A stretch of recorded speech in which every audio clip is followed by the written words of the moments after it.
मनोचिकित्सक के पास गई और बोली, डॉक्टर साहब, मुझे लगता है कि मेरा पूरा जीवन बेकार है, उसका कोई अर्थ नहीं है। क्या आप खुशियां ढूंढने में मेरी मदद करेंगे?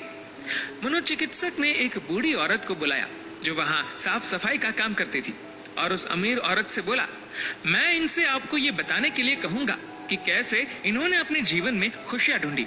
मैं चाहता हूँ कि आप इन्हें ध्यान से सुने। तब उस बूढ़ी औरत ने अपना झाड़ू नीचे रखा, कुर्सी पर बैठ गई और बताने लगी, मेरे पति की मलेरिया से मृत्यु हो गई और उसके 3 महीने बाद ही मेरे बेटे की भी सड़क हादसे में मौत हो गई। मेरे पास कोई नहीं था, मेरे जीवन में कुछ नहीं बचा था। मैं सो नहीं पाती थी, खा नहीं पाती थी, मैंने मुस्कुराना तक बंद कर दिया था। मैं स्वयं के जीवन को समाप्त करने की तरकीबें सोचने लगी थी। तब एक दिन एक छोटा बिल्ली का बच्चा मेरे पीछे लग गया। जब मैं काम से घर आ रही थी, बाहर बहुत ठंड थी, इसलिए मैंने उस बच्चे को अंदर आने दिया। उस बिल्ली के बच्चे के लिए थोड़े से दूध का इंतजाम किया और वह सारी प्लेट सफा चट कर गया। फिर वह मेरे पैरों से लिपट गया और चाटने लगा। उस दिन बहुत महीनों बाद मैं मुस्कुराई।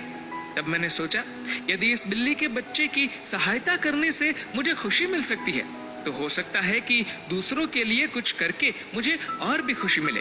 इसलिए अगले दिन मैं अपने पड़ोसी के लिए, जो कि बीमार था, कुछ बिस्किट्स बनाकर ले गई।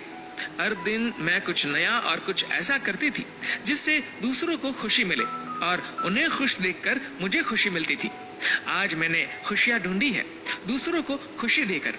ये सुनकर वह अमीर औरत रोने लगी। उसके पास वह सब था जो वह पैसे से खरीद सकती थी, लेकिन उसने वह चीज खो दी थी जो पैसे से नहीं खरीदी जा सकती। मित्रों, हमारा जीवन इस बात पर निर्भर नहीं करता कि हम कितने खुश हैं, अपितु इस बात पर निर्भर करता है कि हमारी वजह से कितने लोग खुश हैं। चलिए जानते हैं आखिर मुस्कुराहट का महत्व क्या है। अगर आप एक अध्यापक हैं और जब आप मुस्कुराते हुए कक्षा में प्रवेश करेंगे तो देखिएगा सब बच्चों के चेहरों पर मुस्कान छा जाएगी। अगर आप डॉक्टर हैं और मुस्कुराते हुए मरीज का इलाज करेंगे तो मरीज का आत्मविश्वास 2 गुना हो जाएगा।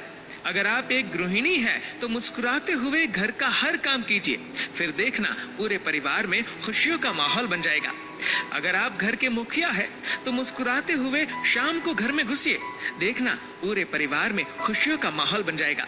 अगर आप एक बिजनेसमैन हैं और आप खुश होकर कंपनी में घुसते हैं तो देखना सारे कर्मचारियों के मन का प्रेशर कम हो जाएगा और माहौल खुशनुमा हो जाएगा। अगर आप दुकानदार हैं और मुस्कुराकर अपने ग्राहक का सम्मान करेंगे तो ग्राहक खुश होकर हर बार आपकी दुकान से ही सामान लेगा। कभी सड़क पर चलते हुए किसी अनजान व्यक्ति को देखकर मुस्कुराइए, देखना उसके चेहरे पर भी मुस्कान आ जाएगी। मुस्कुराइए क्योंकि मुस्कुराहट के पैसे नहीं लगते, ये तो खुशी और संपन्नता की पहचान है। मुस्कुराइए क्योंकि आपकी मुस्कुराहट कई चेहरों पर मुस्कान लाएगी। मुस्कुराइए क्योंकि ये जीवन आपको दोबारा नहीं मिलेगा। मुस्कुराइए क्योंकि क्रोध में दिया गया आशीर्वाद भी बुरा लगता है और मुस्कुराकर कहे गए बुरे शब्द भी अच्छे लगते हैं।